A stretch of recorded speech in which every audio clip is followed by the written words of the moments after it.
नमस्कार साथियों, 107.8 FM radio जयघोष पर मैं समरीन आप सबका स्वागत करती हूं हमारे विशेष कार्यक्रम में, जिसमें हमारा विषय है विज्ञान संचार और कृषि पत्रकारिता, जिस पर हमारे साथ बातचीत करने के लिए स्टूडियो में मौजूद हैं जागरण संस्थान के निदेशक डॉक्टर उपेंद्र जी। बहुत बहुत स्वागत है सर आपका। बातों का सिलसिला जारी हो, उससे पहले मैं समझना चाहूंगी कि क्या है ये विज्ञान संचार और कृषि पत्रकारिता। जैसे आपने कहा कि विज्ञान संचार का मतलब ये है कि साइंस जो हमारी लाइफ में है, साइंस जो हमारे एजुकेशन में है, साइंस जो हमारे जेहन में है, तो इसको साइंटिफिक लैब से और हमारे जनजीवन तक कैसे पहुंचाया जाए, कैसे हमारे वो रोजमर्रा के लाइफ में वैज्ञानिक सोच हो, वैज्ञानिक तौर तरीके अपनाए जाएं, और जो हमारे रोजमर्रा के लाइफ स्टाइल है उसमें जो कमियां हैं, उसमें जो अच्छाइयां हैं, जो हमारे लिए फ़ायदेमंद है, जो हमारे लिए नुकसानदायक है, हम में, नेचर में, समुद्र में, पहाड़ में, नदी में, सितारों में, उसका साइंटिफिक फॉर्म में फिल्टर होकर वैज्ञानिकों तक कैसे पहुँचे। तो ये वैज्ञानिक संचार की बात है। और संचार का फ्लो इसमें ज़रूरत है, दरकार है कि साइंटिस्टों से आम पब्लिक तक पहुँचे। आम पब्लिक की जो साइंस है, जो उनकी लाइफ की साइंस है, वो साइंटिस्ट तक पहुँचे ताकि उसमें आगे डेवलपमेंट चलते रहें। ये है विज्ञान संचार जी। और ये कृषि पत्रकारिता क्या है? कृषि पत्रकारिता, एग्री जर्नलिज्म जो है वो, जैसे कि बात आई कि जब साइंस की बात आप करेंगे तो कृषि भी एक विज्ञान है। बिल्कुल। और कृषि मतलब हम जो कुछ भी खाते पीते, दवा दारू जो कुछ भी लेते हैं, वो हम कंज्यूम करेंगे तो वो सब पार्ट एग्रीकल्चर का है। वो चाहे हमारा अनाज, गेहूं, चावल, दाल, सब्जियां, पौष्टिक तत्व जो और लेते हैं, चाहे मुर्गी पालन, पशुपालन और गौपालन है, दुग्ध, अंडा, मांस, मछली, जो कुछ भी हम यूज कर रहे हैं, चाहे उस पर आधारित उद्योग जो है, फूड प्रोसेसिंग इंडस्ट्री है, हमारे तक ऑर्गेनिक फूड पहुंचे, हम जहरीली चीज तो नहीं खा रहे हैं। तो ये जो कुछ है, ये सारे के बारे में, सारी चीज़ों के बारे में जो उसके प्रोड्यूसर्स हैं, जो गाय पाल रहा है, जो मछली पाल रहा है, जो खेती कर रहा है, जो उन किसानों से और उन मत्स्य पालकों से, मधुमक्खी पालकों से लेकर के जो व्यापारी, जो इंडस्ट्रियलिस्ट हम तक पहुंचा रहा है, कंज्यूमर तक, जो हमारे डाइनिंग टेबल तक पहुंच रहा है, उसके बारे में मैं जो संचार, वैज्ञानिक संचार जी, और जो हमारी टेबल पे जो हमारा टेस्ट आ रहा है, हमारी जो सेहत पे असर पड़ रहा है, जो डॉक्टर कहते हैं कि ये चीज़ें मत खाओ, ये चीज़ें खाओ, ये जहरीले हो रही हैं, कीटनाशक ज़्यादा इस्तेमाल हो रहे हैं, उसके बारे में जो मेडिकल फीडबैक है, जो हमारी फीडबैक है, हमारे टेस्ट का फीडबैक है, हमारे नेचर का फीडबैक है, वो किसानों तक और प्रोड्यूसर्स तक पहुँचे। तो ये है, ये पहुँचने का गैप हो जाता है बीच में। तो ये गैप दूर हो, ये है कृषि पत्रकारिता। ये कृषि के अंदर तो, क्योंकि एग्री जर्नलिज्म के तहत आता है, लेकिन सब कुछ यही है कि जो भी कंज्यूमेबल्स हैं फूड आइटम्स में और हमारे मेडिकल में, दवा दारू में, उन सब के बारे में communication from farmer to lab, from lab to farmer and from lab and farmer to consumer. जी, जैसे पहले के दौर में परंपरागत तरीके से खेती होती थी, ट्रेडिशनल एग्रीकल्चर का दौर था, और वो आगे पास ऑन भी हुई चीज़। कई यूनिवर्सिटीज़ हैं जो एग्रीकल्चर के बारे में पढ़ाती हैं, तो स्पेशली एक कोर्स की ज़रूरत क्यों पड़ी? देखिए, वो एग्रीकल्चर पढ़ाती हैं, जो एग्रीकल्चर के स्टूडेंट्स पढ़ के वो एग्री साइंटिस्ट बनते हैं। लेकिन एग्री साइंटिस्ट को फिर किसके लिए पढ़ते हैं? उसका यूज़ क्या है सोसाइटी के लिए? वो जो फार्मर तक, वो जो मछली पालक है, पशुपालक है, वो जो उनके साइंस है वहाँ तक पहुँचे। और जो एग्रीकल्चर की जो फार्मर है, जो पशुपालक हैं, जो तमाम उनके सपोर्टिंग इंडस्ट्री हैं, उनकी जो प्रॉब्लम्स हैं वो एग्री साइंटिस्ट तक पहुँचे, दोनों में कम्युनिकेशन हो। तो जो उसका गैप होता है, वो गैप बड़ा है। हम कोई चीज़ ईजाद करते हैं, जैसे कि आप देखिए कि जो अभी नई आप हाइब्रिड सीड्स का इस्तेमाल कर रहे हैं, प्रोडक्शन बढ़ा, वो कहाँ ज़्यादातर पैदा हुए, कहाँ? अमेरिका में या डेवलपिंग कंट्रीज में उन्होंने बीज बनाए। अब वो वहाँ तक वो कैसे बनाए गए, कैसे उनका यूज़ करना है, कैसे उनको खाना है, क्या एहतियात बरतनी है, वो आ कहाँ रहा है? उगा रहा है हमारे बाराबंकी का किसान, हमारे कन्नौज का किसान, हमारे उन्नाव का किसान। तो जो हमारी परंपरागत कृषि थी, जी जो हमारा परंपरागत पशुपालन था, जी वो तो उसमें एक्सपर्ट था। अब नई चीज आई तो उसको ट्रेन कौन करेगा, इसको कैसे उगाना है, इसकी नर्सरी कैसे लगानी, इसके सीड कैसे लगाने। हाइब्रिड टमाटर है, हाइब्रिड वो है, वो क्या दोबारा बीजेगा तो उगेगा कि नहीं उगेगा, उसको फिर से सीड खरीदना पड़ेगा। क्यों खरीदना पड़ेगा? क्योंकि हम तो अनाज रहा है रखते रहे हैं और फिर उसी को हमने बीज में रख दिया, बीज उगा दिया, उग गया, तो अब नहीं उगेगा चीजें। हाइब्रिड है, फर्क है। तो ये इसकी जो एजुकेशन होगी ये कैसे पहुंचेगी, इसको कम्युनिकेट कैसे हो, क्योंकि साइंटिस्ट की अपनी एक लेवल होता है, किसान का अपना एक लेवल होता है, उसकी एक लैंग्वेज भी होती है, साइंटिफिक लैंग्वेज जो किसान तक पहुंचाने के बीच में कम्युनिकेटर्स की जरूरत पड़ती है। इसीलिए गवर्नमेंट ऑफ इंडिया ने मैं भी उसमें जूरी भी हूँ, और जो उनका नेशनल साइंस फिल्म फेस्टिवल 12 हो चुके हैं पूरे देश में साइंस को, और इसके लिए CSIR है, जैसे ICAR एग्रीकल्चर की है, CSIR है भारत सरकार की। तो लेकिन उससे काम नहीं चल रहा, क्योंकि साइंटिस्ट डायरेक्ट कम्युनिकेट प्रॉपर नहीं कर पाता है लेमैन से, मीडिया से, जो मीडिया कम्युनिकेशन वो भी नहीं हो पाता था। तो एक लिए विज्ञान संचार एक बनाया गया, विज्ञान संचार के लिए एक विज्ञान प्रसार नाम से अलग एक डिपार्टमेंट ही खोल दिया गया, जो आपके दूरदर्शन पे भी जो आता है, जो साइंस चैनल चला, ऐसे जो एग्रीकल्चर चैनल चला, तो साइंस चैनल के लिए कंटेंट वो देते हैं। अच्छा। नेशनल साइंस फिल्म फेस्टिवल पूरे देश में ऑर्गेनाइज, बड़े बड़े पैमाने 5,000 8,000 हर साल लोग आते हैं, साइंटिस्ट आते हैं, स्टूडेंट्स आते हैं, आम लोग आते हैं, देखते हैं उनकी फिल्में, तो ताकि साइंटिफिक टेम्परामेंट डेवलप हो, जो काम कलाम साहब ने किया। जो काम हम जब देखते हैं तो हम साइंटिस्ट उतरते हैं, जब सूर्य ग्रहण चंद्र ग्रहण होता है, राहु केतु नहीं है, ये चंद्रमा और सूर्य का और धरती का जो आपस में छाया पड़ती है एक दूसरे की, उसका सिस्टम है। तो वो चीज़ें समझाई जाए वैज्ञानिक तरीके से, समझाते समझाते भी अभी भी हमको करना पड़ता है। तो वो चीज़ें जो हैं आम, जो हमारी भ्रांतियां हैं, जो अंधविश्वास हैं, वो दूर हो, वैज्ञानिक अवधारणा विकसित हो, और जो हमारी पुरानी परंपराओं में भी जो हम कहते हैं ना कि हमारे पास तो ये था वो था, चीजें जो थी तो वो थी, तो लेकिन वो निकल के साइंटिफिक ढंग से आए, जो आप एक्सेप्टेबल हो आम आदमी को जी। तो ये इसके लिए जो है विज्ञान संचारकों की जरूरत पड़ती है, विज्ञान पत्रकारों की जरूरत पड़ती है, जो साइंस को समझकर बेसिक साइंस समझे, बहुत बड़े वैज्ञानिक की जरूरत नहीं है, और दोनों के बीच में ब्रिज का काम कर सके, इसकी बहुत जरूरत पड़ रही है। क्योंकि अब हमारी लाइफ टोटल साइंटिफिक हो चुकी है। हम ये माइक इस्तेमाल कर रहे हैं, हम वो कैमरा इस्तेमाल कर रहे हैं, हम मोबाइल इस्तेमाल कर रहे हैं, हमारे कारें जो है वो आज जो है वो हमारी फिंगर टिप से घूम रही, सब कुछ साइंटिफिक है। तो साइंटिफिक टेम्परामेंट लाने के लिए भी तो हमको चीज़ें समझनी पड़ेंगी, इसलिए कम्युनिकेटर्स की जरूरत है। क्या प्रारूप होगा इसका? जैसे आप एक कोर्स शुरू करते हैं तो उसमें माध्यम कई होते हैं, जैसे ये चीज़ सोची गई, काफ़ी डिस्कशन हुआ, और मैं एक्टिव जर्नलिस्ट से जब मैं स्विच ओवर हुआ, जो मैं गया जूरी मेंबर हुआ नेशनल साइंस फिल्म फेस्टिवल में, और भारतीय कृषि अनुसंधान परिषद का जो DKMA है उसमें मैं एडिटर हुआ पैनल पे, पंतनगर एग्रीकल्चर यूनिवर्सिटी में जब मैं एडिटर हुआ पैनल पे, तो मुझे फील हुआ कि ये जो हम एग्रीकल्चर एक्सटेंशन पढ़ाते हैं वो वास्तव में जर्नलिज्म नहीं है, लेकिन वो उस रूप में पढ़ाई जाती है कोर्स के रूप में, तो वो कम्युनिकेशन ना होकर के कोर्स बन के रह गई थी।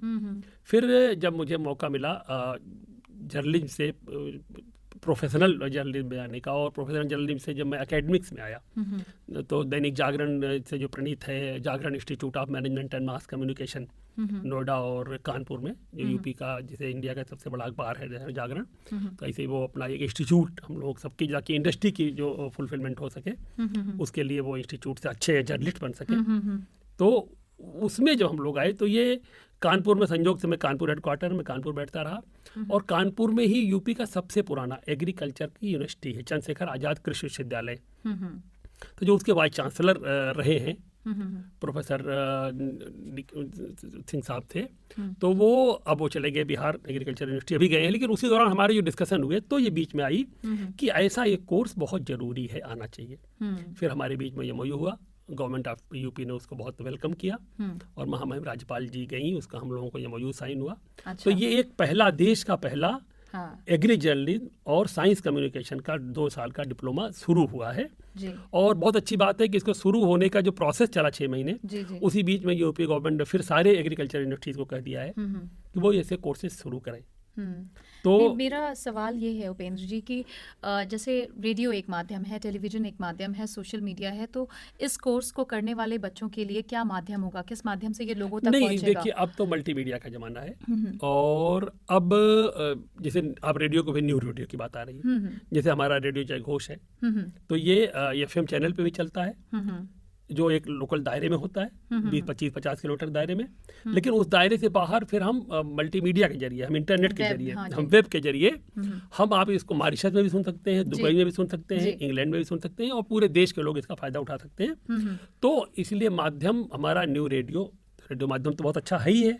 बिना डिस्टर्ब किए चीज़ें आप किसान अपना ट्रैक्टर के साथ भी यूज़ कर सकता है, Correct. मछली पालक अपने जो मछलियाँ पकड़ रहा है उस समय भी कर सकता है, अपने मोटर बोट पे कर सकता है, आप कार चला रहे हैं यूज़ ही करते हैं, कोई भी काम कर रहे हैं, तो रेडियो तो इसका बेसिक है ही है, क्योंकि आवाज़ और देखने में पूरा कंसंट्रेट आपको करना पड़ता है, अपना काम करते हुए आप नहीं कर सकते। तो ये माध्यम होगा, लेकिन इसके साथ साथ हम मल्टीमीडिया पर जो आज यूट्यूबर्स हैं, जो पॉडकास्टिंग है और जो साइंस पूरी दुनिया का है वो तमाम भाषाओं में है, जापानीज़ में है, फ्रेंच में है, इंग्लिश में है, उसको जो ट्रांसलेट करके ले आने के जो पॉडकास्टर्स और जो नई पीढ़ी आ रही वॉइस ओवर के लिए अपने अपने लोकल लैंग्वेज में, तो वो उसमें भी हम चाहेंगे कि क्योंकि आप कह रहे हैं कि कंटेंट होगा लेकिन उसकी ज़बानें अलग-अलग, हाँ, क्योंकि आपको फाइनली आपका टारगेट कौन है? किसान, मछली पालक, मधुमक्खी पालक, जो आपकी में जो आपकी छोड़िए, बाकी इंग्लिश और फ्रेंच तो छोड़ दीजिए, वो हिंदी भी प्रॉपर वो अपने ढंग से समझता है। अगर हम आप सीधे जाएं तो अवधी या भोजपुरी या आप छत्तीसगढ़ चले आइए तो उसको समझ में नहीं आएगा, वो अपनी किसानी में बात करेगा। तो तमाम भाषाएं भी आप इसमें शामिल कर रहे हैं। इसीलिए हमको ऐसे कम्युनिकेटर्स चाहिए जो हर एरिया से आए, जो छत्तीसगढ़ से आए, जो मध्य प्रदेश से आए, जो बंगाल से आए, जो पंजाब से आए, जो समझें, हिंदी भी समझें, अपनी भाषा भी समझें और इंग्लिश में जो लिटरेचर उसको समझें और किसानों तक समझा सकें। और किसान को जो परेशानी है, किसान जो नई चीज़ खुद इवॉल्व कर रहा है उसको साइंटिस्टों तक पहुंचा सकें। ये बात है कि जैसे मुझे अभी इस पे याद आता है, बहुत अच्छा काम किया जो इस वक्त गुजरात के गवर्नर साहब हैं, आचार्य देवव्रत जी, वो हरियाणा के रहने वाले, मैं उसका ट्रिब्यून में था और हमारा काफ़ी इंटरेक्शन उस पर होता रहा। कुरुक्षेत्र में उनका गुरुकुल था, 150 एकड़ खेत था। तो गुरुकुल में जो हॉस्टल है बहुत अच्छा गुरुकुल है और पब्लिक स्कूल बहुत अच्छा है वो, तो उसमें जो बच्चे रहते हैं वो वहीं जो खेतों में पैदा होता है उसको खाते हैं, और वो प्राचार्य थे उसके, वो भी वही खाते थे, प्राचार्य थे। तो उनको एक दिन पता लगा, उन्होंने ये हुआ कि वो एक छिड़काव करने गया था, किसी उनका जो मजदूर था, और वो बेहोश हो गया क्योंकि छिड़काव के जहर से। तो और हर साल मैं तो ट्रिब्यून में रहा, हर फसल के सीजन में हर हफ्ते एक खबर आ जाती थी, छिड़काव करता हुआ मजदूर मर गया छिड़काव के जहर से। तो आचार्य देवव्रत को बहुत चिंता हुई, उसकी जान तो बची। उन्होंने कहा जिस छिड़काव से मजदूर मर जा रहा है वो छिड़काव के महीने भर बाद हमारे बच्चे खा रहे हैं, हम भी खा रहे हैं, तो ये तो बहुत गलत हो रहा है, ये अति हो रही है कि जो हम इंसेक्टिसाइड पेस्टिसाइड को बगैर जो प्रिस्क्राइब्ड, जैसे मेडिकल में जब आप आते हैं तो क्या कहते हैं डॉक्टर की बगैर प्रिस्क्रिप्शन के एंटीबायोटिक मत लो, लेकिन हम क्या करते हैं कि जाकर के भाई मेडिकल स्टोर, यार पेट दर्द हो रहा है, यार बुखार आ गया है, यार ये हो गया है, इवन कोरोना के बाद भी आप देखिए तो दवाएं ओवर द काउंटर लेके चले आए, जबकि वो मना है, दवाओं पे भी लिखा है कि नहीं देना है। लेकिन यही, और ये तो मेडिकल में तो तब भी कुछ चलो बचत हो रही है, कीटनाशकों में उनमें जो खेतों के काम है उसमें तो कोई सोच ही नहीं रहा है, ले आए छिड़क दिया खूब ढेर सा, चाहिए जरूरत है चाहे नहीं है। तो उसका जो जहर है वो हम खा रहे हैं, हमारी नदियों में जा रहा है, गंगा जी में जा रहा है, पूरा देश चिंतित है। और हम जो खा रहे हैं उससे फिर कैंसर, पंजाब में कैंसर ट्रेन ही चल पड़ी, क्योंकि पंजाब में कपास में बहुत ज़्यादा 8-8 बार 12 बार कीटनाशक छिड़काव होता था, उससे जो कैंसर की बीमारियां बढ़ी, तो इतने मरीज हुए कि एक ट्रेन को कैंसर ट्रेन नाम ही पड़ गया। तो इसलिए इन चीज़ों को जो बचत हो, जो एजुकेशन हो सके, तो इसलिए ये कोर्स शुरू किए गए हैं।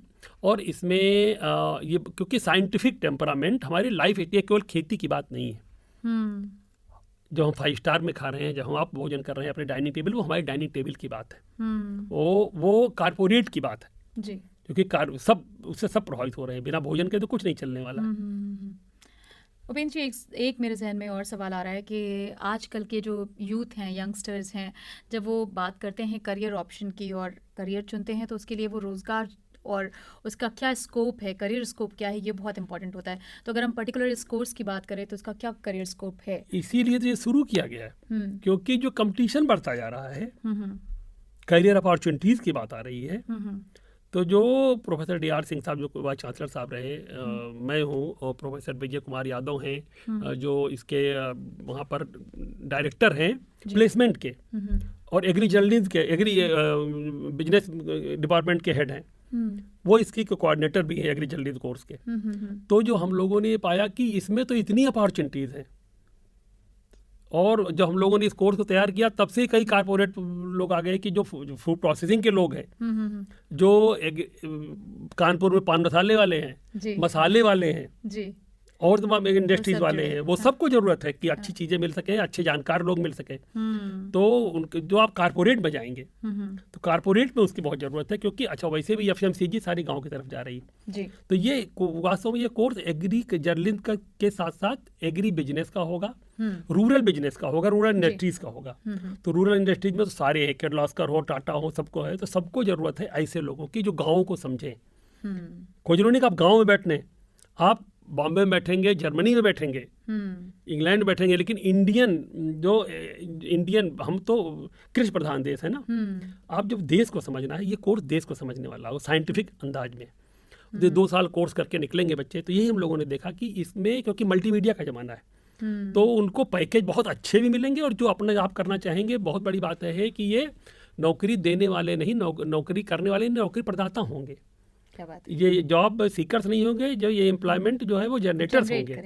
और मैं इसी दौर में, मैं जब ICAR के दौड़ा करता रहता था जगहों पर, तो मैंने हमको एक ऐसा मिला यूट्यूबर, जिसके लिए गवर्नमेंट ऑफ इंडिया में एक वैकेंसी थी। तो हमने उससे कहा कि तुम तो बहुत अच्छा यूट्यूब कर रहे हो और इस तरह की हमें एक ज़रूरत है, तुम क्या आना चाहोगे विज्ञान प्रसार में? उसने कहा क्या सैलरी मिलेगी? हमने कहा कि 70-75 हज़ार रुपये मिल जाएगी। इतनी तो बोला, सर मेरे पास जो टीम है 3 लोग, मैं 60-60 हज़ार तो अपने 3 लोगों को तनख्वाह देता हूँ, तो मेरा उससे क्या होगा? तो ये 60 हज़ार किए जाएंगे, मेरा तो छोड़ दीजिए, 60 हज़ार वाले तो इनकी तनख्वाहें कहाँ से आएंगी? मतलब एक यूट्यूबर अगर 2 लाख रुपए तनख्वाह दे रहा है, वो कितना खुद सेटिस्फाइड है, और उसने रिफ्यूज़ कर दिया, गवर्नमेंट ऑफ इंडिया की नौकरी से रिफ्यूज़ कर दिया। तो यूट्यूबर्स के लिए और पॉडकास्टर्स के लिए, वॉइस ओवर के लिए ये जो कोर्स होगा वो आपको लोकल डायलेक्ट्स, केवल भाषा ही नहीं, लोकल डायलेक्ट्स में तैयार करेगा, उनके एक्सपर्ट्स तैयार करेगा। जैसे आपने अभी देखो नाचो नाचो जो फिल्म आई, तो जब उसको ऑस्कर मिला, तो वो कोई हिंदी की फिल्म नहीं थी, वो कोई इंग्लिश की भी नहीं थी, वो लोकल अपनी। तो जो तमिल तेलुगु से उठ के चीज़ें आती हैं, लेकिन आप उसको डब करते हैं, उसको वॉइस ओवर करते हैं, उसको हिंदी में बनाते हैं, वो भोजपुरी में बनेगी और अवधी में बनेगी, वो कौन बनाएगा? तो जो उसको बनाएंगे वो लड़के ये बनाएंगे, ये जो गाँव को समझेंगे, जो केवल शहरों एक भाषा पर नहीं निर्भर हैं, जो अपने डायलेक्ट्स को भी समझेंगे। तो इसके लिए स्कोप तो इनके लिए बहुत है। आप खुद जानते हैं कि जो आवाज़ की क्या कीमत है। जी बिल्कुल। एक अच्छा जिंगल बना लीजिए, आपके पास 10 लाख रुपए आपकी जेब में। तो अब दुनिया बदल रही है, और मैं समझता हूँ मास कम्युनिकेशन और जर्नलिज्म से अच्छा पैसा और अनंत संभावनाएं और किसी फील्ड में नहीं। बिल्कुल।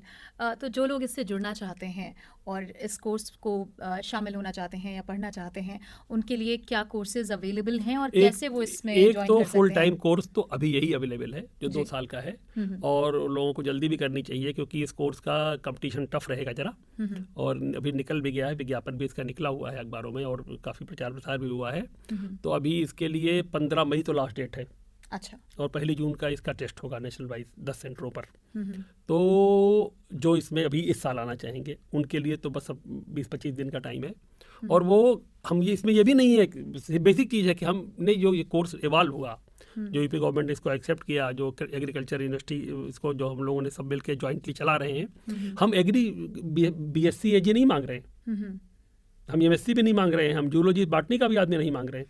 किसी ग्रेजुएट हों आप अगर आर्ट्स के ग्रेजुएट हैं और आपने 2 साल जर्नलिज्म की है, तो आपकी बहुत ज़्यादा ज़रूरत है, क्योंकि हमको वैज्ञानिक भाषा नहीं समझानी है, हमको किसान को आम भाषा में वैज्ञानिक चीज़ें समझानी है। क्या बात है। और किसान की, आम आदमी की चीज़ें जो कारपोरेट हैं, जो पेस्टिसाइड बना रहे हैं, जो इंसेक्टिसाइड बना रहे हैं, उनकी जो भाषा है, उनकी जो ज़रूरत है, वो कैसे पहुँचेंगे लोगों तक? हमको वो कम्युनिकेटर्स चाहिए। इसीलिए आपने कोई भी ग्रेजुएशन किया हो, किसी फील्ड में किया हो, तो और इसके लिए ये एक नया स्कोप है, नया चैलेंज है, जो चैलेंज ले सकते हैं, और आपको मशहूर होने के मौके भी हैं, क्योंकि प्लेटफॉर्म ऐसा है।